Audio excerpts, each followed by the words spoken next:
lincah Pak bahasa anak mudanya sekarang. Nah,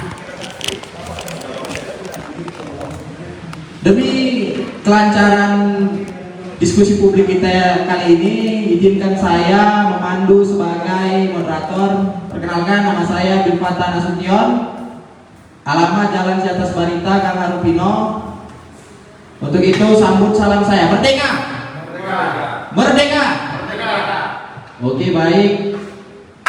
Langsung saja kawan-kawan, kita mulai diskusi publik kita pada sore hari yang berbahagia ini. Langsung saja kita mintakan kepada Abang Nagita dari akademisi dulu cocoknya ini, atau dari aktivis, atau sur dulu enggak ini? Mana duluan? Mungkin dari Bung Robert terlebih dahulu, dari pandangannya selaku aktivis di Kota Pematang Siantar ini. Kepada Bung Robert kami mintakan terkait apa pandangan Bung terhadap 65.549 Gen Z dan milenial Siantar berpotensi golput. Mungkin kepada Bung Robert langsung saja kami mintakan pandangannya. Oke, baik. Saya ucapkan terima kasih kepada moderator kita, Bung Bilfata Nasution, yang dalam kesempatan ini membantu jalannya diskusi kita. Assalamualaikum warahmatullahi wabarakatuh. Salam sejahtera untuk kita semua. Sebelumnya saya ucapkan terima kasih kepada Komadem, Komunitas Mata Demokrasi, yang telah memberikan kesempatan ini kepada saya sebagai narasumber mewakili teman-teman mahasiswa ataupun kelompok-kelompok muda yang ada di Kota Pematang Siantar. Yang kedua, saya ucapkan terima kasih kembali kepada Komadem juga yang hari ini membantu dari pihak penyelenggara yang harusnya tugas mereka, yang mana ini kita lihat dari temanya diabaikan 65.549 Gen Z dan milenial Siantar potensi golput, yang artinya kalau kita menelaah secara detail, ini menjadi masalah yang sangat urgent di Kota Pematang Siantar. Kenapa kita bilang masalah? Karena adanya kesenjangan antara realita dan harapan kita, begitu kan Pak dosen? Maka ini sebut masalah. Kalau kita melihat dari tema ini seharusnya menjadi perhatian lebih, khususnya kepada penyelenggara ataupun aktivis mahasiswa dan kelompok-kelompok lainnya, yang mana dari jumlah DPT kita yang berjumlah 202.000 DPT, ini menjadi sepertiga dari DPT kita. Artinya sepertiga suara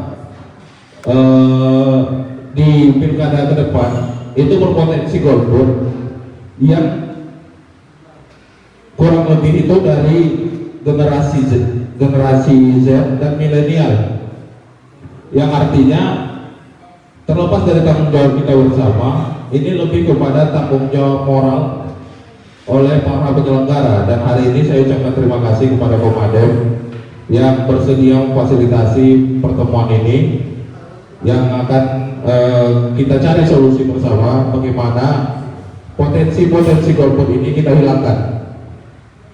Jadi saya di sini melihat antara Gen Z dan milenial ini memiliki beberapa persamaan. Yang pertama itu tumbuh di era digital, yang kedua kesadaran lingkungan, dan yang ketiga itu di bagian politiknya.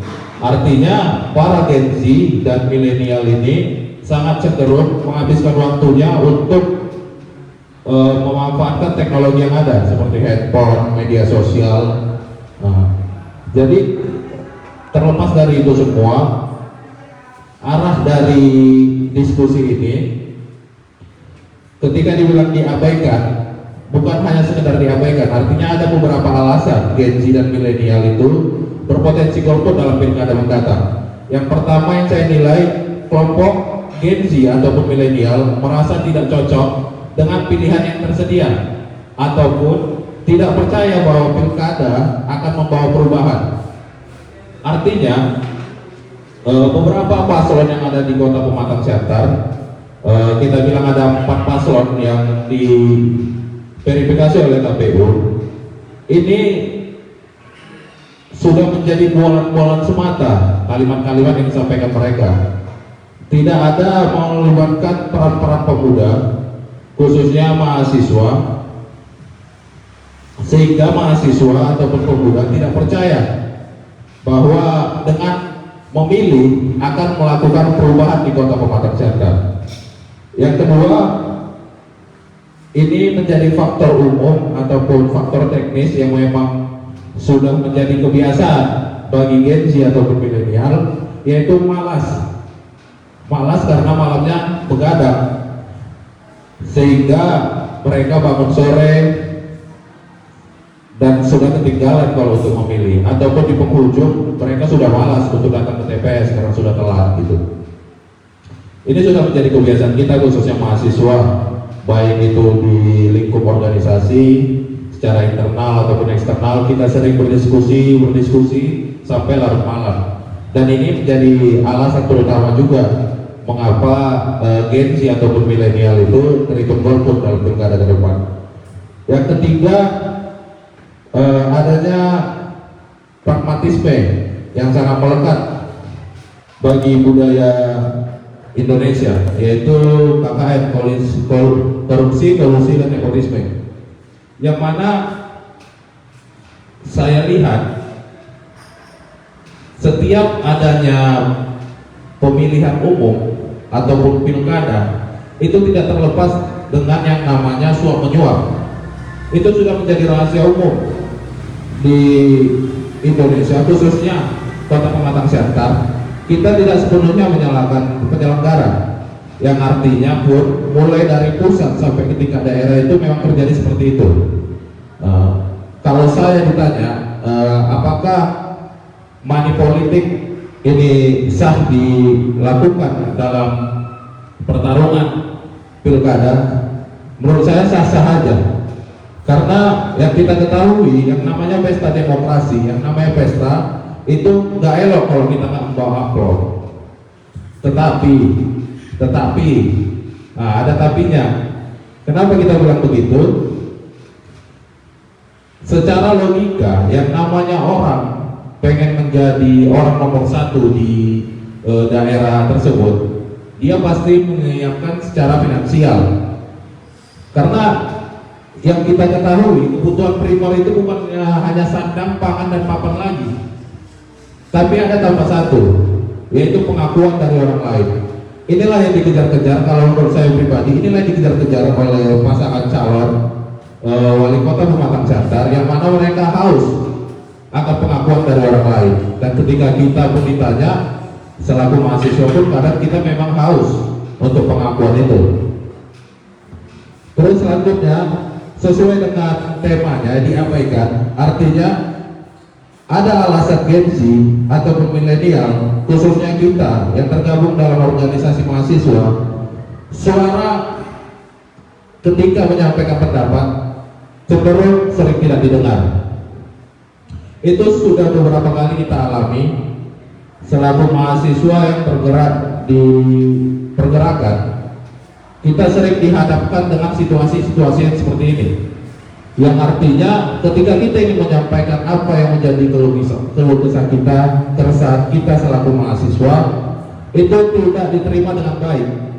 Bahkan kita dihadapkan dengan orang-orang yang seharusnya tidak memiliki kapasitas untuk menanggapi apa yang menjadi tuntutan kita. Kita sering mengadakan aksi demonstrasi, turun ke jalan, mengkritik pemerintahan, tapi kita sering dihadapkan bukan langsung kepada beliau gitu. Artinya orang yang menerima dan orang yang tidak bisa memberi keputusan. Artinya kan ada kesenjangan antara masyarakat dan pemerintah. Makanya kita buat alasan bahwasannya siapapun pasangan calon yang terpilih itu dalam pemikiran kaum milenial tidak membawa perubahan pada tentang pematang siantar. Kira-kira itulah beberapa alasan mengapa Gen Z dan milenial memilih golput dalam Pilkada 2024. Lebih dan kurang saya mohon maaf, saya kembalikan kepada moderator.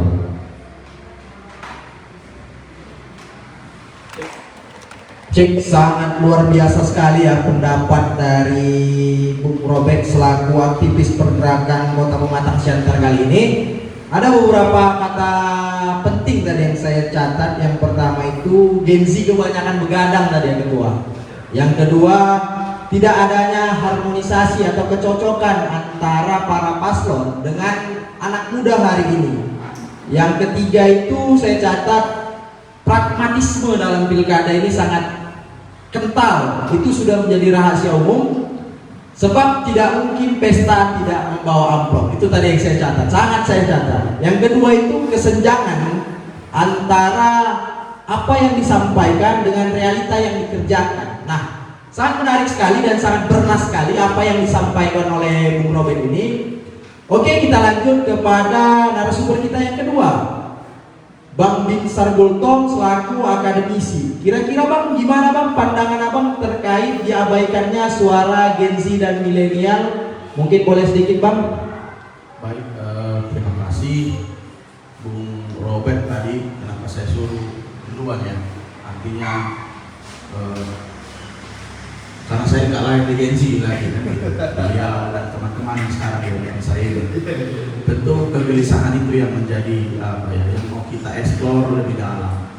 Nah, terima kasih untuk Nomaden, Komaden yang boleh mengundang, dan saya percaya ini adalah kegiatan yang masih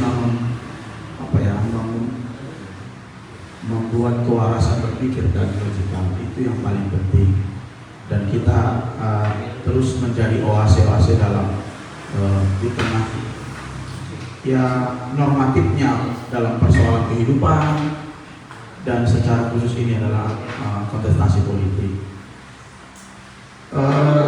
Menarik ini di tengah Indonesia dan pemerintah menyatakan bahwa ada kekuatan sumber daya yang besar, bahwa kita akan mendapatkan ya, bonus demografi. Tapi untuk melirik bahwa demografi yang akan banyak ini, orang tidak melihat itu menjadi sebuah bonus atau sebuah keunggulan. Padahal siapapun pemimpinnya, tongkat estafet akan terus berjalan dalam setiap kota atau daerah begitu. Kalau orang pakar-pakar politik bilang, ketika kita sudah mensandarkan diri kita ke demokrasi, ini adalah sebuah hal yang mungkin, kalau saya sih melihat harus banyak perbaikan dalam proses ini. Pemilu dan pilkada secara kritik sebenarnya adalah cara peralihan kekuasaan antara elit dengan berjalan secara damai begitu, tanpa menghasilkan sebanyak ide dan gagasan yang akan dikerjakan di proses. Dan proses itu pun sudah menjadi pertarungan yang mungkin ada di ruang kosong yang hitam. Yang ini yang menjadi persoalan. Dan ada kalau Kota Siantar yang sekarang ini dengan tagline besarnya 65.000 ini, tadi Bung Robert bilang hampir sepertiga. Di tempat yang saya lihat tidak menghadirkan, menawarkan gagasan apa yang akan mereka lihatkan, pertaruhkan dalam proses ke depan Kota Pematang Siantar ini. Itu tidak terlihat dari visi misi dan terjebak di ruang bahwa semuanya adalah one for one gitu. Jadi kalkulasi hitungan statistik begitu. Dan parahnya memang mohon maaf, suara tukang becak itu sama dengan suaranya Bung Robert. Walaupun Bung Robert ya mungkin cendekia, katakanlah cendekia yang boleh mereka juga pemikiran bahwa mereka diperhadapkan dengan tawaran itu. Itu celakanya di demokrasi kita. Jadi ketika one man one vote, nah itu yang menjadi persoalan. Nah itu kalkulasi statistik itu yang menjadi utama dalam memilih, dan transaksional yang terjadi antara kita dengan calon itu tidak terjadi dalam tukaran ide dan pemikiran dan program yang mereka lakukan. Sebelum ada diskusi ini, adik kelas saya di waktu S1 dulu bertanya, Bang, siapa yang akan kita pilih itu? Yang datang semua menawarkan dan prosesnya sama, caranya sama, pasar murah, ya kan? Terus jalan ke pasar, begitu. Jadi semenjak ada pilkada, pola dan caranya sama, pola dan caranya sama, tidak ada implikasi dan cara yang berbeda untuk melakukannya. Jadi ini yang menjadi persoalan di kita, apalagi yang muda kayak Gen Z kan, cara mereka melihat masalah unik dulu, baru mereka selera. Nah, keunikan itu yang tidak terlihat. Di tengah tidak ada gagasan, terus uniknya pun tidak ada. Nah, itu kita terjebak begitu kan. Uniknya pasangan calon-calon itu pun tidak ada gitu. Jadi orang melihat, oh ini. Nah kan gitu. Ini apa? Ini gimana gitu? Nah, ya udah, mereka akan kembali dengan asik sendiri. Dan ini dinikmati oleh calon-calon kepala daerah bahwa itu tidak melihat jadi sebuah kekuatan yang besar di tengah pragmatisme calon, one man one vote, kumpulkan kalkulasi. Dan yang terjadi di kota-kota kita, bahkan di sekarang di kota-kota selatan, ya polanya sama Bu. Kumpulkan KTP, KK berapa gitu. Ini berapa gitu. Jadi saya yang calon tidak dikenal, malah saya sebagai calon tidak dikenal. Calon dan pemilih voters itu tidak mengenal calonnya. Di tengah visi-visinya yang tidak bisa juga menjawab, katakanlah tanda petik, apalagi yang normatif, siantar sehat, siantar begini. Nah ketika saya baca, ini udah diselesaikan program pemerintah pusat, BPJS, dan ini udah diselesaikan. Ini nggak menjadi persoalan. Jadi genuine dan ide itu tidak muncul. Jadi kita hanya sebatas mengulang kaset lama yang harus kita putar lagi, polanya begitu. Nah persoalan ini menjadi momok, dan ke depan hasilnya ya adalah kalkulasi itu dan menang, dan kontrak politik antara pemilih dan yang menang itu tidak terjadi, dan itu yang menjadi persoalan. Dan ketika masuk ke masyarakat ada tim kecil, tim besar, dan kalkulasi diseser berapa ini, kumpulkan KTP, ya itu saja yang paling. Dan di pilkada sebelumnya juga biar begitu, tidak ada yang baru, tidak ada. Jadi tidak ada yang baru. Apakah memang gitu? Kalau kita tanya di kota lain begitu juga, atau kita tanya di proses yang lain ya begitu juga. Bahkan sukanya lebih menarik dua saja calonnya. Artinya sudah lebih taruhan idenya lebih bagus sebenarnya. Jadi kalau head to head itu kan lebih menarik. Ini bilang tidak, yang ini iya. Jadi kan lebih menarik. Jadi semakin banyak calon, kadang juga kita sama aja. Mending dua kalau dalam pertarungan. Jadi menarik kalkulasi head to headnya, dan keseruannya lebih kuat begitu. Nah itu yang menjadi persoalan saya, yang boleh saya lihat. Dan anak muda tidak melihat itu menjadi sebuah yang menarik lagi, tidak unik lagi, tidak ada kalau dalam bahasa ilmiah novelty ya Pak dosen ya. Jadi kebaruan yang mereka munculkan nggak ada gitu, dan tidak menyasar dan menjawab itu dan gitu. Contoh Kota Pematang Siantar, saya lahir di Paluasan, saya lihat gitu. Ada juga di sini Bung Doklip ya, yang bertarung dulu turun ke jalan bersama Power dan kawan-kawan Cipayung soal terminal. Saya konteks kita masuk ke konteks langsung intinya di teknis saya pikir betul. Terminal Paluasan Sukadamai itu ya sampai sekarang tidak terjawab Bu. Nggak terjawab apa yang jadi persoalan.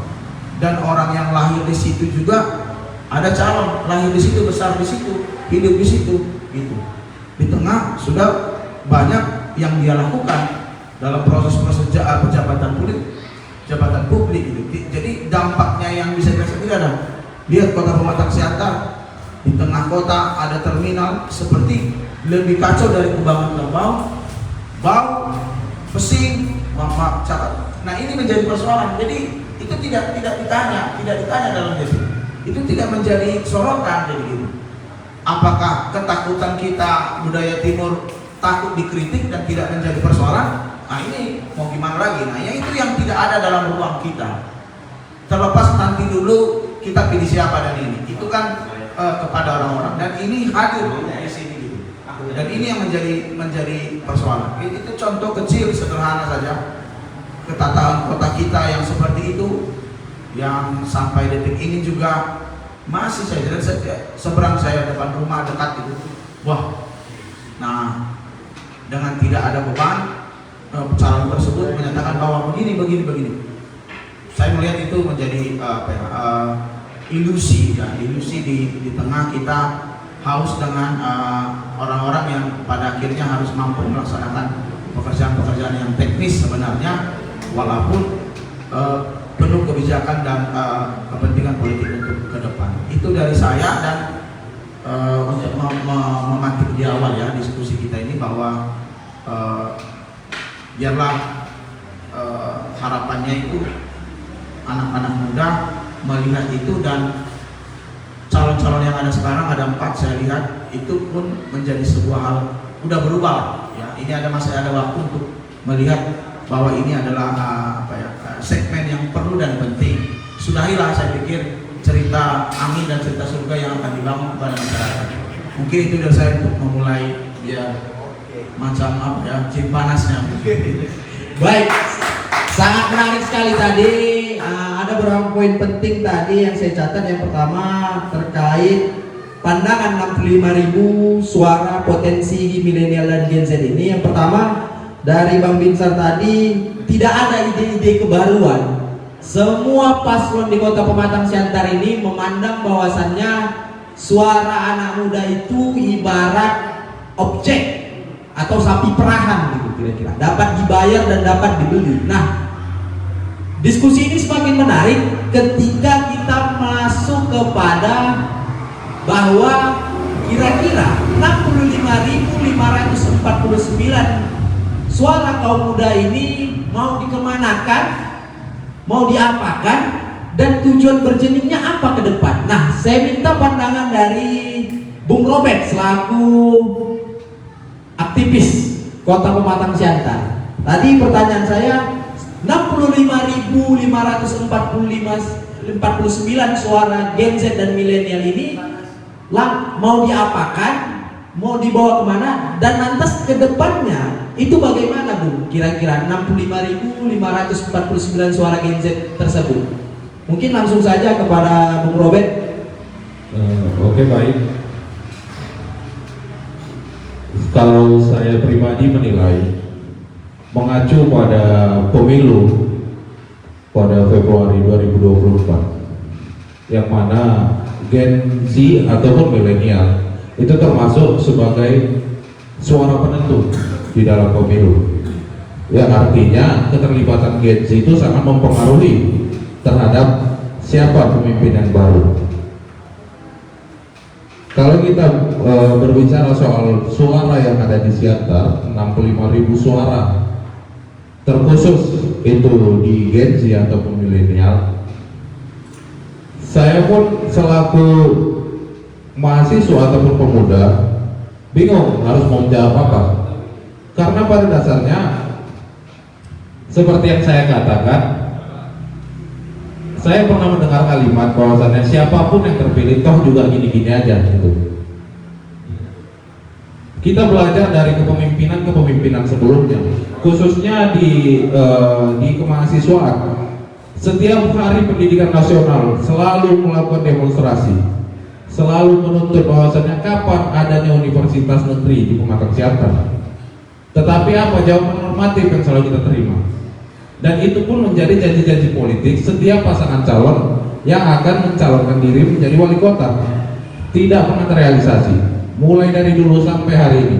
Jadi kalau ditanya kepada kita mau dikemanakan, ya kita pun nggak bisa menjamin bahwasannya suara yang 65.000 ini terlibat dalam pilkada ke depan. Karena memang sudah banyak sekali menjadi faktor kenapa suara ini berpotensi golput.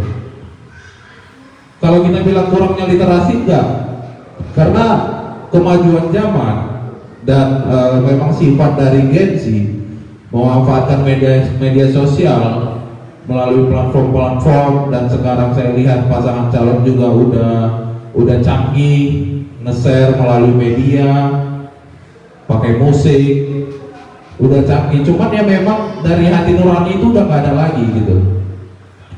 Yang artinya membangun kepercayaan kembali terhadap mahasiswa atau pemuda itu udah sulit.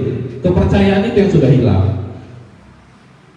Dan saya rasa ketika para calon mengajukan kontrak politik terhadap pemuda ataupun mahasiswa, apabila dia menang, dia duduk gitu, dan kontrak politiknya itu gak masuk akal yang dijanjikan, khususnya pemuda. Terlalu jauh bicara soal pemuda terlibat dalam kepemimpinan pemerintah Kota Pematang Siantar. Sudah terlalu jauh ketika janji-janji seperti itu yang disampaikan. Sementara banyaknya pengangguran di Kota Pematang Siantar itu sudah menjadi bukti bahwasannya pemerintah Kota Pematang Siantar tidak mampu dalam menyediakan lapangan kerja. Kita bukti-bukti yang kecil aja, yang dasar, yang fundamental, bahwasannya memang kita manusia harus membutuhkan yang namanya pekerjaan untuk memenuhi kebutuhan kita, tapi itu pun tidak terrealisasi. Jangankan untuk masyarakat awam yang memiliki satu suara, one man one vote seperti yang dikatakan Bang Binsar tadi, bahkan untuk tim suksesnya saya rasa nggak ada gitu loh. Janji-janji yang realita dijalankan gitu untuk tim suksesnya, orang yang benar-benar berjuang untuk kemajuan dia gitu.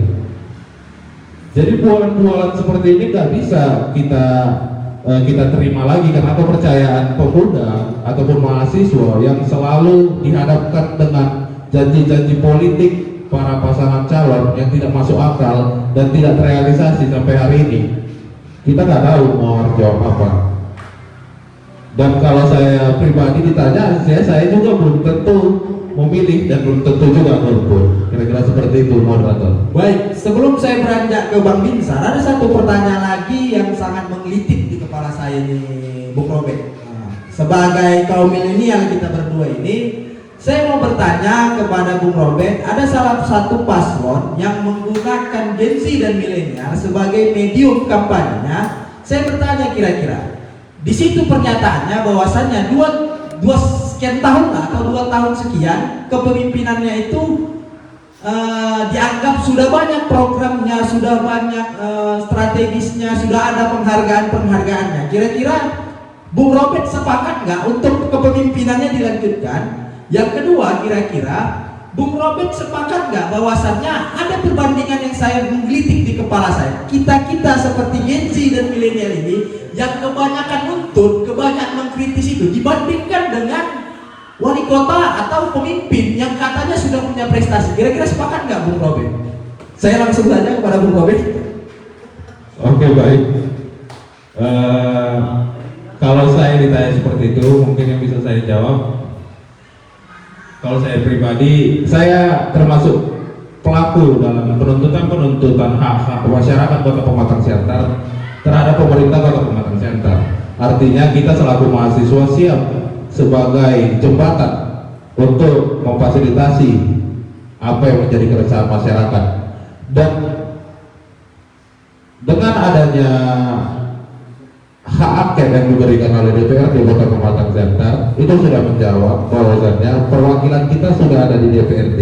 Ketika ada hak angket yang diberikan kepada pemerintah Kota Pematang Siantar, maka secara langsung itu adalah bagian dari suara kita, suara masyarakat, suara mahasiswa. Dan kalau saya ditanya pribadi, apakah kita lanjut? Ya kita jawabnya tidak. Begitu moderator. Yang artinya saya melihat hari ini sama aja semua, nggak ada bedanya, semua sama. Cuman ini kita kan bicara bertaruh ini moderator. Nah, kita pertaruhkan apa yang menjadi pilihan kita untuk pemimpin yang baru. Yang artinya ketika pemimpin yang kita pilih itu menang dan dia tidak menjalankan apa yang menjadi janji politik dia, kita kan akan kecewa, Pak Moderator. Jadi kalau saya ditanya, saya belum menentukan pilihan. Terus yang kedua apa nih Pak Moderator? Yang kedua tadi kira-kira seperti kita yang Gen Z dan milenial ini kan dianggap sebagai sosok yang pemberontak, banyak menuntut. Lantas kita dibandingkan dengan pemimpin yang memiliki fasilitas, anggaran atau apa, sering dibandingkan bahwasanya kalian itu tukang nuntut itu apa prestasinya? Kira-kira sepakat nggak Bung Robert dengan pernyataan-pernyataan yang dalam logika saja sudah salah seperti itu? Kalau saya ditanya Pak Moderator, artinya kan mereka pun duduk atas dasar dukungan kita. Ketika kita ditanya, kalian asik demo-demo aja, nonton-nonton aja, emang udah apa yang kalian buat debat matang siantar? Kira-kira seperti itu kan moderator gitu. Ya kalau kita bicara menjawab secara normatif, ya kalian itu memang dipilih oleh masyarakat Kota Pematang Siantar dan itu menjadi tanggung jawab kalian. Gitu. Udah menjadi kewajiban, bukan hak. Itu bukan pilihan untuk kalian, itu kewajiban. Itu Pak Moderator. Yang artinya memang apapun yang menjadi keluh kesah masyarakat Kota Pematang Siantar itu harusnya difasilitasi oleh mereka. Jangankan untuk memfasilitasi Pak Moderator, bahkan kita sering dihadapkan dengan orang yang tidak punya kapasitas untuk mengambil keputusan. Kita sudah banyak kecewa di sisi ketika kita menyampaikan apa yang menjadi keluh kesah kita, keluh kesah masyarakat Kota Pematang Siantar kepada pemerintah Kota Pematang Siantar, tapi nihil hasilnya, Pak Moderator. Kira-kira seperti itu. Oke, baik, langsung saja kepada Bang Binsar. Saya mau bertanya ini Bang, ada satu ungkapan yang sering saya ungkapkan di kepala saya itu, Pilkada Kota Pematang Siantar ini ibarat perjudian di belantara akal. Saya sering mengucapkan seperti itu, hasil diskusi-diskusi saya di warung kopi. Nah, kira-kira perjudian di belantara akal karena seperti yang abang sampaikan tadi, hari ini para paslon tidak memberikan gagasan-gagasan yang nalar rasionya itu nggak dapat kita ukur, dan program-programnya mungkin kita nggak tahu mau ngapain mereka memimpin. Lantas, kalau pertanyaan saya, 65.549 Gen Z dan milenial Kota Pematang Siantar ini, langkah strategisnya apa kira-kira Bang, agar menimbulkan daya tarik kepada para paslon untuk memilih lah, untuk datang ke TPS? Langsung saja Bang. Ya, terima kasih Bung ya.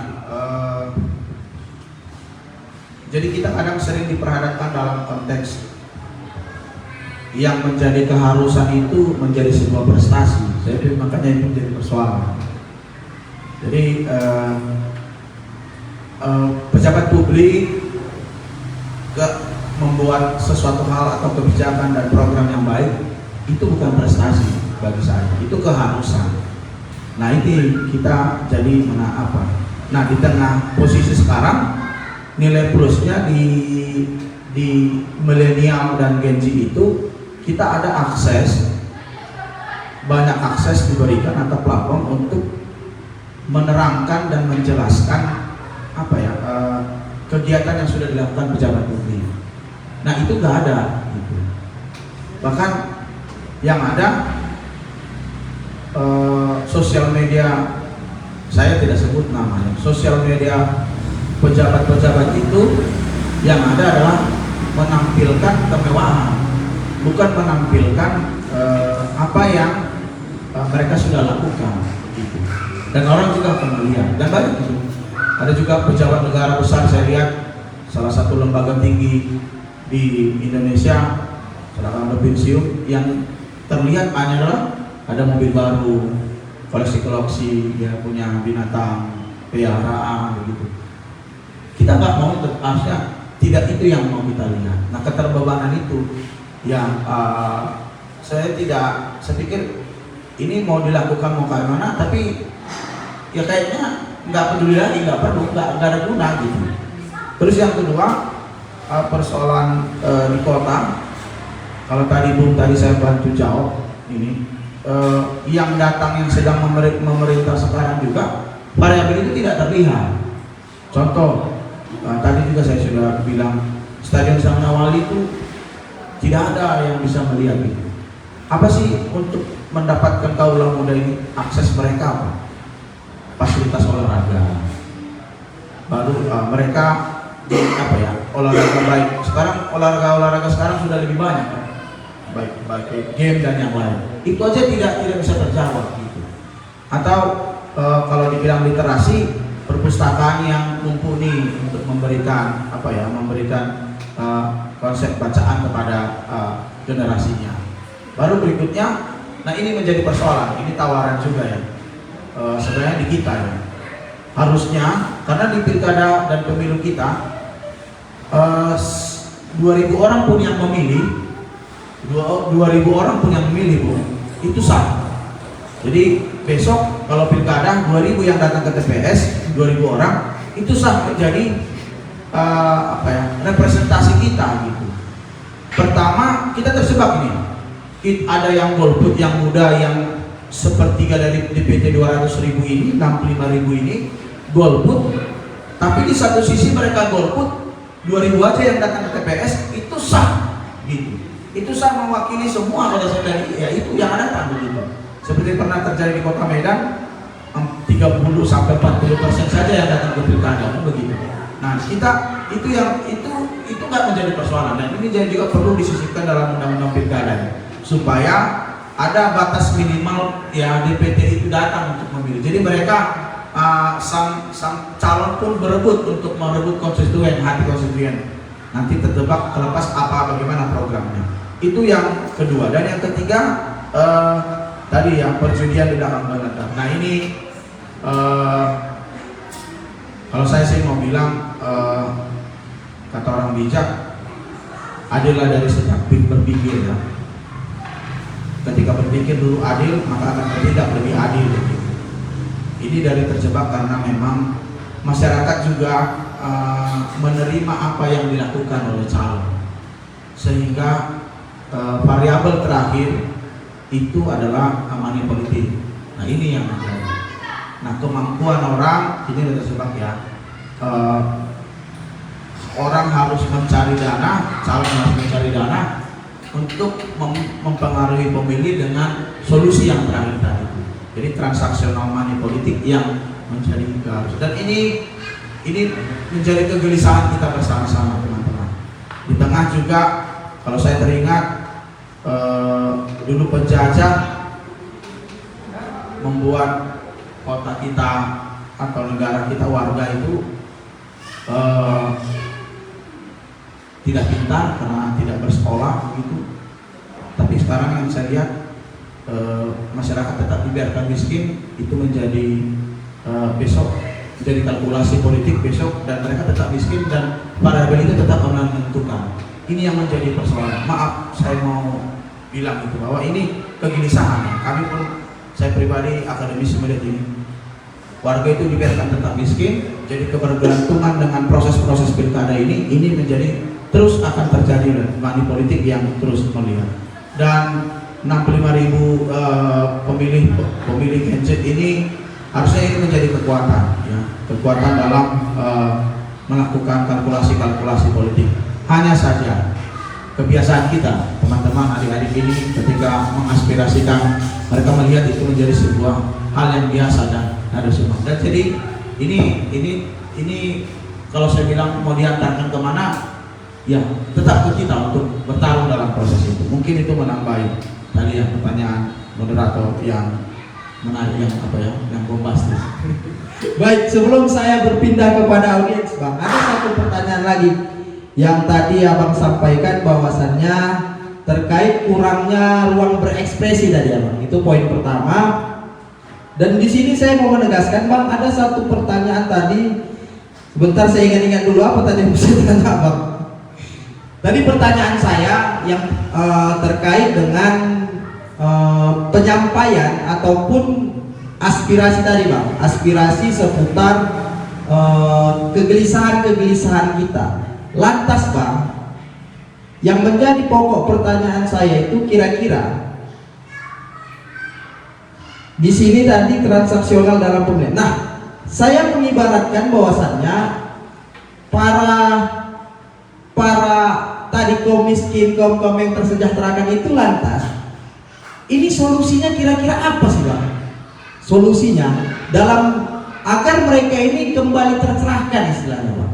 Agar mereka sadar bahwasannya tidak hanya sekedar menjadi pekerja 5 tahunan sekali Bang. Nah, itu dari pertanyaan saya. Kira-kira di sini kan yang paling untung itu ada Bang. Kira-kira pembahasan di masyarakat itu dia nggak punya kerjaan Bang. Cuman dia kerjanya 5 tahun sekali dan 5 tahun sekali Bang itu prosesnya. Nah, kira-kira apakah sistem kita memang sudah terstruktur seperti itu? Kira-kira bisa nggak diubah Bang? Mungkin itu Bang pertanyaan Bang. Iya, sebenarnya hak dasar aja yang harus sudah selesai kan, gitu. Nah itu yang tidak terlihat. Contoh misalnya 2 bulan lalu saya jogging di lapangan Adam Malik. Ada ibu-ibu di situ jualan aqua yang seperti di hadapan saya ini bersama seorang anaknya dan suaminya adalah pengamen. Saya beli 2 begitu. Dia berkeluh kesah bahwa administrasi kependudukannya sampai sekarang belum selesai, akte lahir dan lain-lain. Ini kan jadi persoalan tuh. Di depan kantor wali kota tidak ada lewat tadi 500 meter, itu masih menjadi persoalan di kota kita. Itu belum terselesaikan juga. Nah, masuk ke konteks yang level 2, apa? Pekerjaan begitu. Nah, pekerjaan ini apa yang mau kita lihat? Tidak ada program yang melihat bahwa itu perlu dan berjalan begitu saja. Lalu yang kedua, pemerintah, yang terjadi pemerintah ketika pilkada selesai, transaksional sudah dilakukan, saya berjalan dengan sendirinya kemana yang mempersyarakat, dan rentenya yang ada adalah ya mengembalikan modal yang terjadi. Ini yang kesakitannya, ini yang terjadi. Dan yang tadi gue bilang oknum-oknum yang tidak ada kerja, musiman per 1 tahun sekali, dan itu yang itu yang membudaya. Tim apa ya, kalau saya lihat kemarin saya baca Panglima Talam banyak banget. Jadi Panglima Talam yang musiman menggerogoti, dan lucunya tokoh-tokoh itu pun terjebak dalam konteks itu gitu. Kemargaan, ini udah banyak ini masalah gitu kan. Di apa ya, di kota ini kan unik, heterogennya besar. Batak ini banyak lagi, komunitasnya banyak. Ada kemargaan misalnya, marga ini jaringannya ke bawah, sektor ini. Ini pun menjadi apa ya? Kisru di internal karena yang ini mendukung ini, yang ini mendukung ini. Jadi itu sanksi, tapi yang terjadi ada kapitalisasi dukungan yang melewati batas-batas mungkin AYT mereka. Ini menjadi persoalan kan gitu. Itu yang tidak kita lihat yang terjadi di terus saja. Tadi saya bilang bahwa ide dan yang cara yang berbeda belum terlihat sampai detik ini, dan semua melakukan hal yang sama. Kumpul KTP, lihat datanya, ada kelompok kecamatan, ada kelompok kelurahan, ada kelompok gang, dan udah begitu saja. Sebab apa yang harus dipikirkan mau disebar itu urusan tanda petik lagi. Nanti tidak ada dalam proses ini. Kebetulan ini hadir ini apa nih, jurnalis terbaik Kota Pamekasan, udah Tigor Mute ini. Makasih kehadirannya. Saya seterus moderator juga menyambut mereka. Nah, itu menjadi persoalan. Kemarin diskusi dengan teman-teman akademisi dan yang lain, teman-teman wartawan, saya juga tadi sudah bilang bahwa hal-hal yang sesederhana itu tidak terjawab. Jadi statistik itu menjadi statistik biasa, angka-angka biasa, dan tidak menjadi sebuah kegelisahan bersama bagi mereka.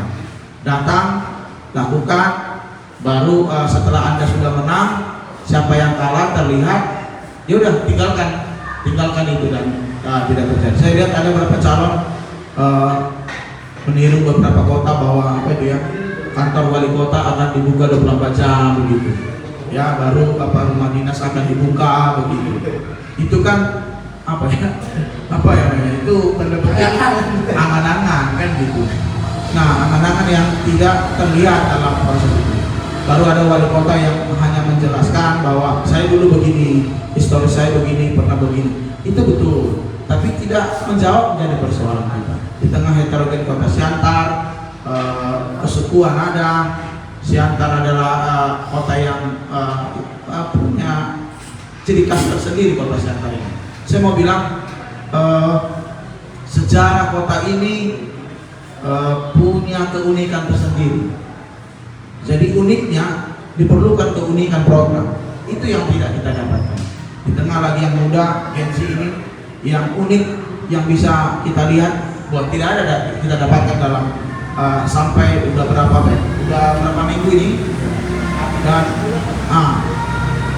tidak kurang dari 30 hari akan terjadi pilkada di Kota Pematang Siantar. Itu dari saya untuk menambahi. Kalau perjudian di belakang apa tadi? Di belantara akal, ya terjebak di konteks kapitalisme politik kita, Bu. Itu ya yang mahal sekali. Ini udah jadi persoalan. Saya sih lebih bagus kalau Bung Robert tadi bilang itu saja yang muncul dan begitu-begitu saja, mungkin ke hopeless itu. Tapi kalau mau kita pikirkan, ya kembalikan saja mungkin tanda petik ya dipilih oleh DPRD kan begitu kan, sehingga tidak menjadi. Tapi teman-teman pro demokrasi akan menggerutu saya, kok kita udah jauh-jauh balik lagi ke tempat yang ke kondisi seperti itu. Perlu diskusi yang panjang begitu ya, terutama untuk anak-anak muda. Fasilitas-fasilitas yang saya bilang itu harus sangat menyasar di kita ya. Dan saya lihat dulu saya diskusi sama banyak teman-teman, orang-orang tua kita itu gak ada yang pemalas. Saya tidak sepakat kalau yang muda pemalas, yang tua pemalas. Mereka juga bertarung gitu. Anda bangun jam 2 subuh, pergi ke Pasar Horas, pergi ke depan rumah saya, Pasar Paruasan, itulah petarung-petarung sesungguhnya. Persoalannya adalah di mana peran serta pemerintah itu untuk menjawab itu. Balerong yang ada sekarang tidak terjawab, sudah dibangun, tidak terjawab. Bung Tigor dulu pernah bikin tulisan itu, tidak dijawab, tidak terjawab. Sudah terbangun kok tidak menjawab jadi persoalan. Kalau Stadion Samnawalu mungkin biayanya besar, perlu anggaran multi years dan tahun-tahun, oke, benar. Tapi yang sudah terbangun itu pun tidak bisa menjawab, tidak bisa menyelesaikan. Nah ini unik di tengah kota ini, kota para ketua ya, yang biasa kita lakukan, yang sedang-sedangkan ya, Siantar Men yang menjadi jargon, tapi terakhir kita menjadi apa ya, pembeo di kota yang dikenal orang di seluruh dunia, bukan hanya Indonesia. Itu dari saya untuk menambah itu. Baik, mungkin sangat bernas sekali. Kira-kira di sini mana tahu ada tim ses ataupun siapapun yang menonton ini, banyak sekali dari masukan-masukan yang diberikan oleh dua narasumber kita yang sangat hebat ini, dan sangat bernas sekali. Kira-kira diaplikasikan mungkin 65.549 Gen Z tadi tertarik untuk datang ke TPS. Yang pertama itu tetap unik, keluarkan program-program keunikan. Itu dia tadi yang sangat mengundang selera. Kira-kira saya lempar kepada audiens, ada nggak kira-kira yang mau bertanya mungkin? Kira-kira ada nggak? Ketua Khairil, kira-kira ada nggak yang mau ditanyakan Ketua? Bang Doglip, kira-kira ada nggak yang mau ditanyakan Bang? Ataupun ada Kak kira-kira yang mau ditambahi Bang? Pertanyaannya apa? Terkait 65.549 Gen Z dan milenial ini Bang, diabaikan, cenderung golput Bang, kira-kira. Oke, selamat sore rekan-rekan. Diskusi publik. Saya mau pilih Gubernur Manado dulu. Ya, nggak mau pilih siapa-siapa. Dan saya senang berada di tengah-tengah para kalangan akademisi, aktivis yang selalu peduli dengan demokrasi. Dan tadi tema kita itu Diabaikan 65.500 sekian. potensi golput. Bila potensi golput itu kita belokkan dan kita kanalisasi sehingga mendapatkan profil yang pantas untuk maju, yang menjadi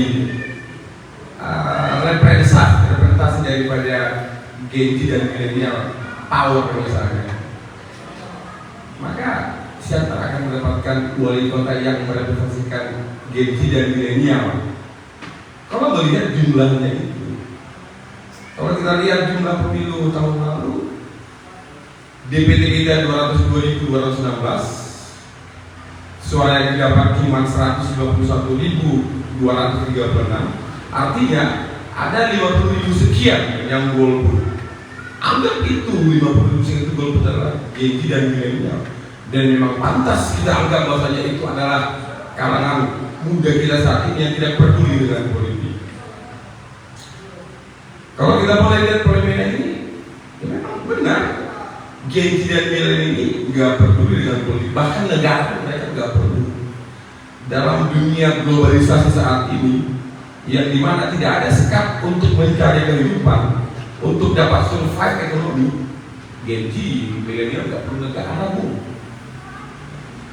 Melalui internet aja mereka bisa dapat penghasilan, bikin konten bisa dapat penghasilan. Ya. Jadi kalau dikatakan sekarang, bagaimana pendapat kaum Gen Z dan milenial terhadap politik? Lebih baik kamu tidur aja. Begitu.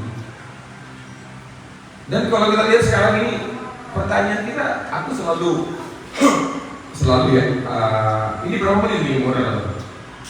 10 menit lagi. Oh, 10 menit. Oke, masih sempat lah. Kalau ditanya sama kita dengan sistem one man one vote, sistem demokrasi kita one man one vote, kita sudah pantas nggak berdemokrasi? Itu pertanyaan mendasar. Kalau kita baca analisis dari Samuel Huntington yang mengatakan negara yang tidak pantas untuk menegakkan demokrasi ada 3 syaratnya. Yang pertama, negara miskin. Yang kedua, negara yang dalam negara itu penuh dengan budaya lokalisme. Yang ketiga, minim pendidikan politik. Kalau kita ambil konteks Siantar ini memang pas betul dengan analisa itu. Contoh ya, saya selalu mengatakan, tolak money politik katanya, Bung ya.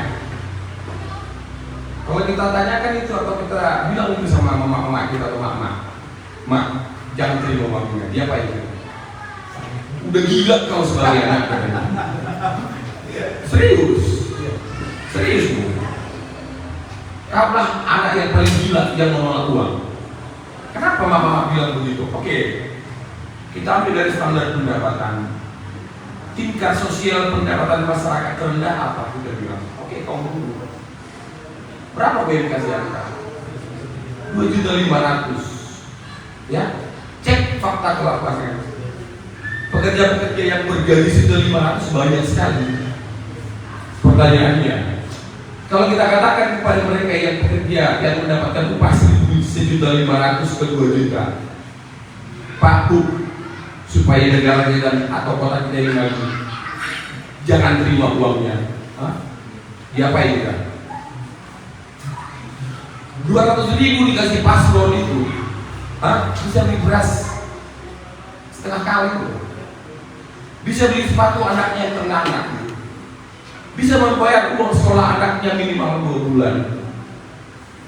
Ya, gak mungkin kita katakan tolak money politik kepada orang tua kita.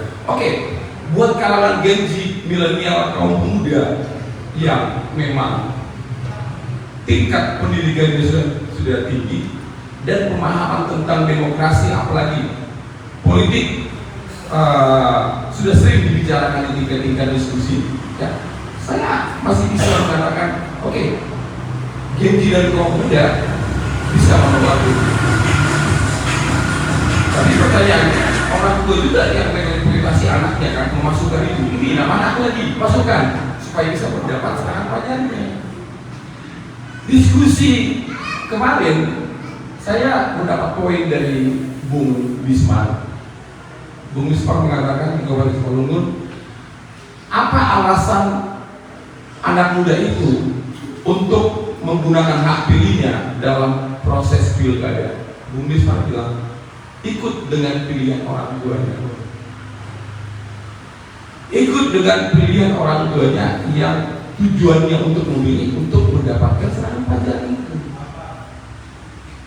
Pertanyaannya, kenapa tidak bisa anak muda itu yang merasionalkan orang tuanya untuk mengarahkan pilihan terhadap paslon tertentu, karena si paslon ini adalah yang terbaik di antara yang terburuk. Tapi terbalik kan? Disitulah mungkin ketidakpedulian anak muda, Gen Z, milenial terhadap politik ini. Yang kedua tadi saya juga mengambil poin dari Bung Binsar yang mengatakan bahwasanya begitu seorang paslon atau seorang calon turun ke Siantar untuk maju, yang pertama dia data apa? Yang pertama dia data dorongan tubuhnya, samarganya. Di situ politik lokalismenya bekerja.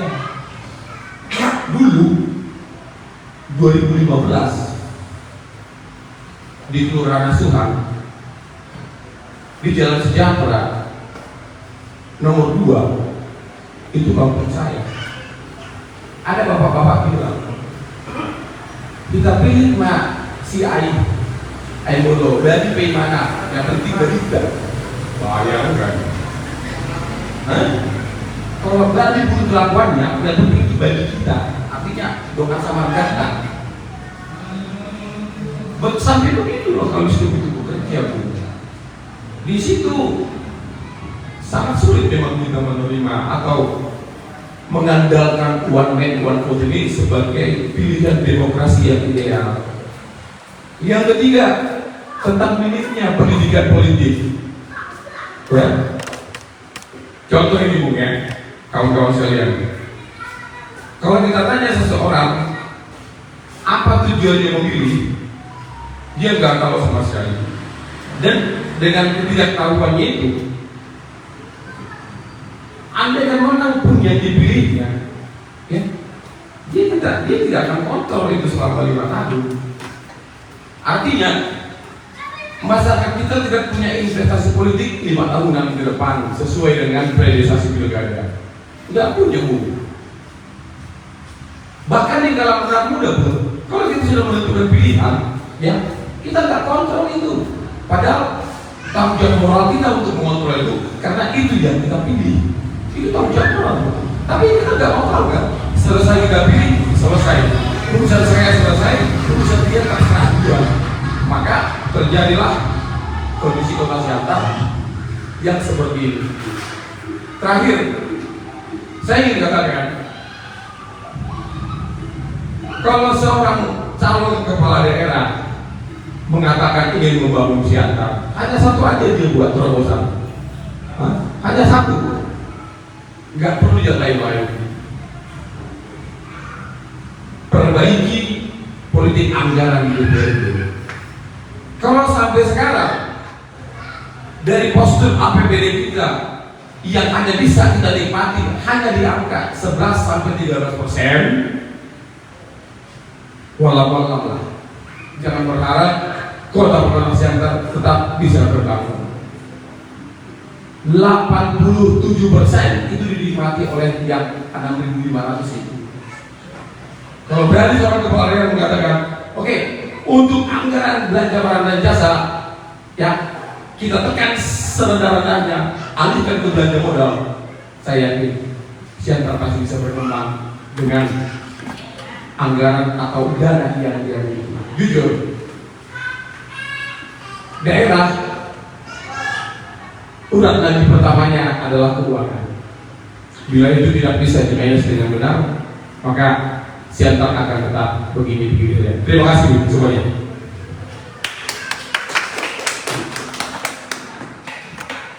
Sangat luar biasa sekali. Kira-kira ada nggak, Bang, yang mau ditambahin, Bang? Baik, terima kasih diberikan mic ya. Ini judulnya mengerikan menurut saya. Kenapa? Nasional ya. Artinya jumlah pemilih di Jakarta DPP-nya kalau salah sekitar 200.000. Kalau ini benar-benar diabaikan, menurutku yang harus kita lakukan introspeksi adalah kenapa bisa terjadi hari ini gadget yang berumur 23 ada dan juga milenial yang mungkin di atasnya itu bisa sampai diabaikan. Kalau diabaikan, dan memang kalau kita lihat, saya sehari-hari menulis dan juga mengamati tidak tanduk para paslon, ada para paslon di Kota Siantar, mereka berkutat dengan urusan-urusan administratif, urusan-urusan kampanye yang sifatnya pragmatis. Mereka tidak melihat bahwa dua titik ini, gadget dan milenial ini adalah pemilih yang dianggap strategis. Melihat angka 65.000 itu menurut saya paslon harus melihat ini, harus melirik ini. Bagaimana ini menjadi sebuah modal atau katakanlah target agar ini bisa digarap oleh mereka. Kenapa harus digarap? Karena saya pikir generasi muda kita harus ikut bertarung seperti disampaikan oleh Bung Manurung tadi bahwa APBD kita itu semata-mata bukan milik kelompok tertentu, tapi anak muda juga, Gen Z dan juga milenial ini harus menikmati itu. Memang informasi yang kita dapat APBD kita itu 70% itu kok nggak salah, mudah-mudahan nggak salah, itu dinikmati oleh aparatur negara. 30%-nya sisanya itulah yang bisa kita nikmati, apakah itu dalam bentuk infrastruktur, kemudian untuk pendidikan segala macam yang bisa langsung dinikmati oleh publik atau masyarakat. Nah, kalau hari ini misalnya generasi yang baik ini tidak dilibatkan, diabaikan malah, kita khawatir bahwa program ini, pemerintah ke depan, paslon yang katakanlah nanti akan menang, tidak melihat atau menganggap kelompok ini sebagai hal yang penting. Tapi saya mau sampaikan sebuah titik kritis. Kenapa sampai diabaikan misalnya hari ini kelompok yang sangat strategis ini? 65.000. Hitung-hitungan pragmatis dari para paslon 40.000, 50.000 mereka mengatakan akan menang dalam pilkada. Padahal kalau hanya mengeksplor atau katakanlah menyasar kelompok ini mereka sudah menang. Nah, titik kritis yang mau saya sampaikan adalah coba kita cek 4 pasangan calon yang hari ini bertarung di pilkada Jakarta. Ada tidak yang mewakili kelompok ini? Saya katakan tidak. Tak satu pun dari kelompok yang hari ini kita diskusikan mewakili kelompok ini dalam dari sisi umur. Kemarin ada teman kita yang mencoba untuk ikut dalam pasar yang sangat kompetitif ini, yaitu Bung Awal. Di satu sisi kami sebagai orang-orang yang sudah agak berubah melihat ini sebuah hal yang sangat positif. Kenapa? Ada sebuah keberanian kelompok, kalau nggak salah kelompok milenial kan, Bung Awal, dia masuk di kategori milenial yang mau mencoba untuk bertarung di pilkada kontestasi. Kita berharap orang-orang seperti ini harus kita dorong untuk ikut bertarung. Kenapa? Kita menilai kota ini sebagai sebuah kota, komunitas kota harusnya lebih pada mendorong komunitas-komunitas yang modern, pemikiran-pemikiran yang modern, gerakan-gerakan yang modern. Apa itu misalnya? Ya kita hari ini mendewakan apa yang disebut dengan teknologi dan informasi, digitalisasi, yang bisa mengakses dan bisa mendorong ini adalah kelompok-kelompok ini. Nah, balik lagi, apa sesungguhnya yang membuat sehingga kelompok ini terkesan terabaikan? Saya melihat ada begini. Mohon maaf, kita bersungguh-sungguh ketika proses sudah hampir di garis finish. Ada kelompok muda yang mau mencoba bertarung di pertarungan pilkada, tetapi kita tidak melakukan dukungan secara berarti. Apakah itu partai politik? Partai politik kita lihat, mereka nggak peduli apakah mau Gen Z, milenial, Gen X, nggak peduli mereka. Yang penting bagi mereka adalah transaksional yang bersifat menguntungkan bagi partai politik itu, tapi kita melihat menguntungkan tidak bagi kota itu.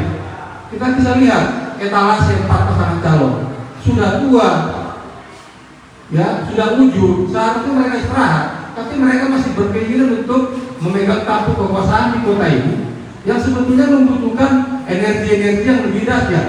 Di sini banyak yang perlu dieksploitasi. Nah, itu satu kelemahan partai politik. Yang berikutnya adalah kenapa orang muda misalnya tidak berusaha mendesak, mendorong secara penuh agar orang muda bisa masuk, ikut bertarung, apakah melalui partai, apakah melalui organ-organ pemuda yang bisa mendorong orang-orang muda bertarung. Agar apa? Kita ke depan misalnya yang mungkin kita sudah berulang kali melakukan pilkada, ada beberapa kali. Lu pernah ada orang muda yang ikut bertarung, yang di kelompok yang lainnya. Sebetulnya isu ini sangat menarik, tapi saya lihat terkesan tidak dilirik oleh orang-orang yang membicarakan politik di kota ini. Hari ini yang dibahas adalah KTP, transaksi berapa, segala macam. Yang begini-begini mereka nggak peduli. Ya, saya juga baru berdiskusi debat atau berdebat dengan guru saya sendiri yang kebetulan masih di kelompok Gen Z. Saya tawarkan 4 nama ini, kebetulan dia tidak di kota ini, lagi di luar kota. Dari 4 nama ini, siapa yang akan kamu pilih? Disebutkan seorang yang paling muda dari calon ini. Alasannya apa? Karena muda. Hanya itu aja. Bayangkan kalau orang muda misalnya harus memilih orang tua misalnya. Dia berpikir, saya aja muda gimana memilih jadi tua. Nah, itu yang pikiran-pikiran seperti itu. Maksud saya adalah titik kritis saya adalah kenapa misalnya partai tidak kita mendorong orang muda masuk di kontestasi yang kedua. Orang muda kenapa tidak secara pur misalnya ikut bertarung di ruang publik untuk mendorong figur-figur yang dianggap layak seperti kemarin Buktawa. Pertanyaan saya kepada narasumber mungkin adalah apa kira-kira yang harus kita lakukan? Kita harus evaluasi juga. Ini mungkin akan diabaikan karena kita yakin yang akan dihitung oleh paslon adalah berapa di hari H, KTP-nya berapa, terkoleksinya sudah berapa, siram. Dia tidak pikir soal umur. Apa yang harus kita lakukan untuk orang-orang muda ini? Apakah ini akan juga diabaikan? Kalau kita diabaikan, orang muda ini diabaikan, apakah juga pilkada ini diabaikan? Kalau saya kan berpikir sekilas, ya kenapa enggak juga misalnya kelompok muda membuat statement kepada publik, kami tidak akan memilih kalian kalau kalian tidak memperdulikan kami. Misalnya, ada pernyataan publik secara tegas, secara bersama, orang muda, ya karena posisi tawar. Nah, menurut saya, pertanyaan saya kepada narasumber, kedua mungkin, apa yang harus kita lakukan? Anak muda ini agar tidak diabaikan. Saya pikir itu aja dulu. Terima kasih. Sangat luar biasa sekali pertanyaannya. Baik, langsung saja dijawab oleh dua narasumber tadi. Dari Bang Binsan terlebih dahulu tadi, Bang. Kira-kira apa yang akan kita lakukan, Bang, untuk orang-orang muda ini yang mendekati H-30 hari pertarungan ini, Bang? Apa yang akan kita lakukan, Bang? Karena ini potensi diabaikan tadi ya, Bang. Oke, Bang. Iya, saya langsung ke otentik ya. Hampir 25 grup mahasiswa saya ya, saya suruh untuk hadir melihat ini supaya menjadi diskusi persoalan ya kegelisahan. Yang pertama gelisah nggak kita, itu dulu, itu yang membuat kita jadi satu warna, ya, kegelisahan. Nah, persoalan tadi ada yang apalagi akhir pekan, ada yang kemana lagi. Nah, ini menjadi persoalan juga, kegelisahan kita yang muda dan melihat ini menjadi satu persoalan bersama. Nah, kalau Bung Tigor tadi dan Bung Goklit yang bilang apa yang harus kita lakukan, saya pikir kita langsung menarik, dan saya pikir ini juga perlu ya, menarik pasangan-pasangan tersebut langsung mengultimatum bahwa kita yang Gen Z terlebih kalian semua dan teman-teman ya tidak akan memilih. Tadi Bung Tigor itu satu solusi yang sangat menarik, tidak akan memilih dari 4 pasang calon tersebut ketika mereka tidak memberikan satu yang saya bilang tadi, keunikan program dan apa yang harus mereka lakukan untuk Gen Z. Itu tawaran yang sangat besar saya pikir, dan pasti dan harus bahwa supaya kita dan anak muda ini tidak terabaikan dalam kontestasi. Dan ini kan 5 tahun, lama Bung, salah pilih, sesat berpikir ya, sesat berpikir, dan kita besok akan terabaikan. Dan ini mungkin anak-anak muda melihat ini tidak menjadi mungkin kegelisahan, atau gelisah mereka sudah opres, kita tarik kembali, jangan putus asa. Kita sampaikan ke semua calon tersebut apa yang harus kita mendatangkan, apa yang akan kalian lakukan untuk anak muda. Itu harus penting untuk generasi-generasi ini. Ini yang harus penting. Di tengah tadi solusinya yang sudah disampaikan Bung Tigor tadi, dari segi preferensi untuk pemilih pemuda dari 8 orang yang akan kita pilih ini ya, 4 pasang 8 orang tidak menjadi tidak identik dengan generasi itu. Nah, ini yang akan kita kejar, dan ini perlu kita kejar. Meskipun nada-nada sumbang akan datang, itu saya tidak peduli ya. Sebenarnya sederhana ya, kalau Kautsar bilang dalam bukunya tentang manajemennya, kecintaan kita akan negara, kota tidak boleh lebih kecil, atau jangan lebih besar kecintaan kita akan sosok pemimpin daripada kecintaan kita kepada negara dan kota. Dan itu yang akan kita lihat. Yang tua akan menyelesaikan kerja-kerjanya, estafet ini kepada yang muda. Ini sangat penting, dan marilah kita coba membuat sebuah program yang lebih mungkin kecil, sederhana, deklarasi kah ya teman-teman Cipayung, ayolah gitu, sudahilah dengan hal-hal yang mungkin rasa bang kita nggak didengar kok, nggak usah gitu. Ini juga cara juga gitu, supaya kita tidak sama dengan yang lain gitu. Kita tidak didengar kok bang, tidak, itu pelan-pelan, dan itu harus kita antusiaskan begitu, dan perlu diuji. Saya dengar ada akses peraturan bahwa di kampus juga sudah bisa untuk kampanye. Nah, ini juga momentum yang bagus ya, kita tarik mereka ke kampus, tarik, uji. Tapi udah beberapa dicoba sih, tapi nggak kalah, coba lagi ya. Setidaknya mereka yang hadir mau tak mau tanggal 27 kita akan memilih, ada 4 menu makanan ini.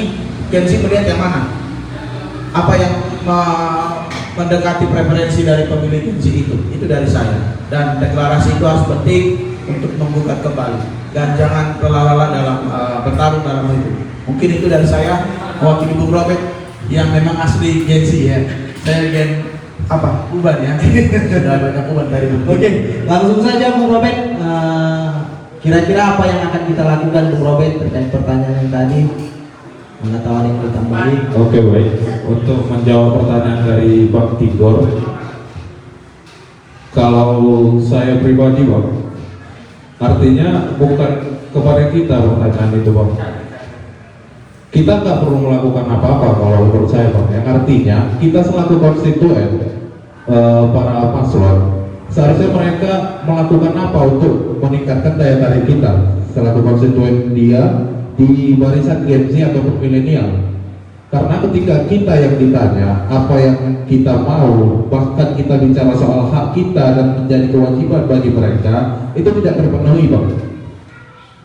Jadi artinya lebih kepada mereka, apa yang harus mereka lakukan untuk menarik suara-suara Gen Z dan milenial agar terlibat dalam partisipasi pemilihan kepala daerah yang akan diadakan di 27 November 2024. Kira-kira seperti itu Bang.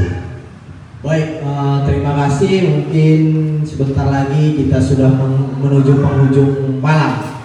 Ada salah satu ungkapan yang keren dari terkait keunikan tadi dari Kurt Cobain. Dia pernah berkata, saya menertawakan kalian, kalian menertawakan saya karena saya berbeda, tapi saya menertawakan kalian karena kalian semua itu sama. Nah, itulah kira-kira prinsip Gen Z dan milenial hari ini. Oke, langsung saja Bang, closing statementnya dari Bung Robert. Langsung closing statementnya. Oke, baik.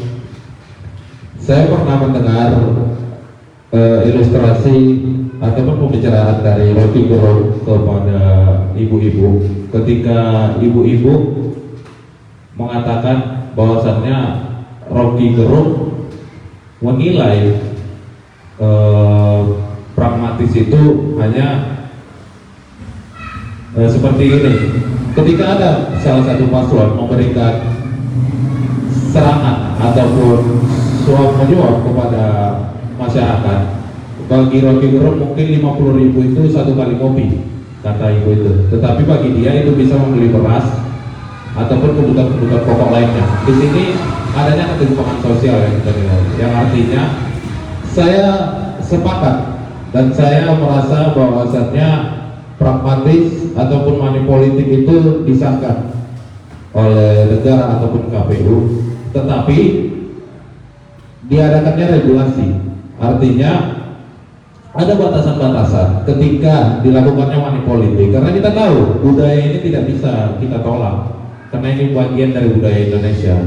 Mau dalam pemilihan kepala daerah, organisasi ataupun semacamnya, itu pasti melibatkan namanya money politik. Yang artinya saya berharap adanya regulasi ketika money politik itu disahkan dan lebih mengedepankan ketika persaingan dari money politiknya sama, ada pertimbangan ide ataupun gagasan yang bisa diberikan kepada konstituennya. Kira-kira seperti itu yang menjadi closing statement saya. Terima kasih. Sangat luar biasa sekali dilanjut oleh Bang Binsar closing statement ya Bang terkait dialog kita pada sore hari ini. Iya, makasih ya. Hanya ada satu modal orang muda. Jadi semangat itu pertarungan yang harus masih ada. Jadi revolusi di Prancis itu tidak terjadi di gedung pemerintahan. Revolusi Prancis yang terjadi itu dari diskusi-diskusi kecil seperti ini, dan ini yang akan terus bergelombang menjadikan gelombang-gelombang yang besar. Kata salah seorang penulis puisi aktivis, biar yang mudah mencari ya. Kalau masyarakat sudah diam berbisik-bisik ketika pemerintah tidak lagi peduli, itu memastikan bahwa lebih bahaya bahwa rakyat tidak lagi peduli. Jadi ini yang harus kita lakukan. Untuk yang muda, saya percaya bahwa mereka tidak mudah dibeli karena ide gagasan mereka juga besar. Dan tadi Bu Kopi bilang bahwa sekat-sekat di globalisasi itu sudah lebih luas ya. Anda bisa tahu apa dan bagaimana apa yang mau dilakukan itu tersebar di mana platform media. Nah ini harus kita buat diskusi yang lebih lanjut. Kalau saya closingnya menghadirkan lebih banyak dan tentu menghadirkan juga teman-teman jurnalis. Ini jadi model kita juga, Bung Tigor dan teman-teman, supaya ini menjadi kegelisahan bersama. Karena ini tidak lewat 30 hari, kita buat semacam politik bargaining ya. Kita nggak boleh lepas juga bahwa kita butuh apa yang mau kita lakukan dan ini bagaimana proses ini. Itu dari saya pribadi, supaya mungkin Bung ini, adik kita ini, saya tahu kegelisahan itu besar ya, supaya tidak tadi menarik menegakkan money politik ya kan, jadi apa ya, jadi ya regulasi ya kan, jadi berani juga ini anak ini, tapi sebenarnya saya harap itu tidak menjadi apa ya, apa namanya bahasanya, hopeless. Tidak ada harapan, tidak kawan-kawan, sabarlah. Bertarung itu memang perlu proses yang panjang ya. Kita juga tahu itu menjadi persoalan kita sekarang, kita bersama-sama.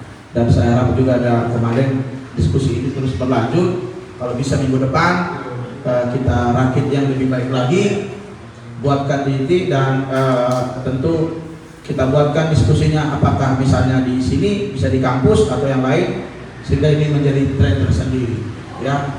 Kalau Panglima Tara memikirkannya itu ini jadi apa dan yang lain itu bukan urusan kita ya.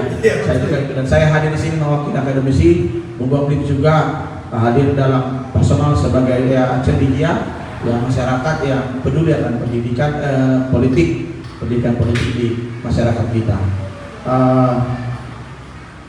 Saya tutup dengan satu peristiwa bahwa kota ini kota yang punya sejarah, kota yang punya nilai. Ya. Jangan lupa dengan sejarah. Ya, itu yang paling penting. Dan ini adalah epicentrum dari kota ini juga adalah epicentrum dari Sumatera Utara. Mari kita bersama-sama berangkulan. Kalaupun mungkin yang ada hanya 4 menu makanan ini, yang mana yang akan representatif ke situ, pada akhirnya memang itu ya Bung, mau tidak mau ya, tanpa kita harus berpikir terlalu pragmatis, tidak, bukan, memang harus itu posisi yang harus kita ambil. Demikian bagi saya kota Pematang Siantar, kota Sabang Bay Manok Tok Idei, dengan jargon Kamonaro Dobona, bahwa kebenaran dan terus akan selalu di depan ya, kata orang bijak. Sejauh apapun kebohongan itu berjalan, berlari, kebenaran akan selalu ada di depannya. Dan itulah untuk kita, untuk perjuangan dan kita bersama. Merdeka. Merdeka. Baik, sangat luar biasa sekali. Di sini sebelum saya menutup dialog kita ada 2 fakta yang sangat menarik. Yang pertama, ternyata dialog kita ini diikuti oleh beberapa paslon, tapi dengan modus ATM, amati tiru modifikasi, mengumpulkan Gen Z, duduk di warung kopi, namun kita tidak tahu apa pembahasannya. Ternyata diskusi ini sangat diperhitungkan, ternyata realitanya. Yang kedua, tadi saya melihat ternyata faktor terbesar dari Gen Z dan milenial itu adalah ketika diabaikan. Karena kebosanan, kejenuhan itu yang menjadi tolak ukur kita. Kita Gen Z dapat menghasilkan uang tidak harus dengan bekerja. Seperti yang disampaikan abang tadi, membuat konten itu langsung digaji oleh YouTube, Facebook dan lain sebagainya. Saya menutup dialog kita ini dengan sebuah ungkapan dari Benazir Bhutto, bahwasannya kapal yang indah itu bukan kapal yang ketika ditampatkan di sebuah dermaga, tapi kapal yang indah itu adalah ketika dia bergerak menerjang ombak dan menghantam lautan. Mungkin itulah setiap proses yang akan kita alami di dalam kehidupan ini. Jalani, nikmati, syukuri apapun yang terjadi. Hidup mahasiswa, hidup pemuda, merdeka.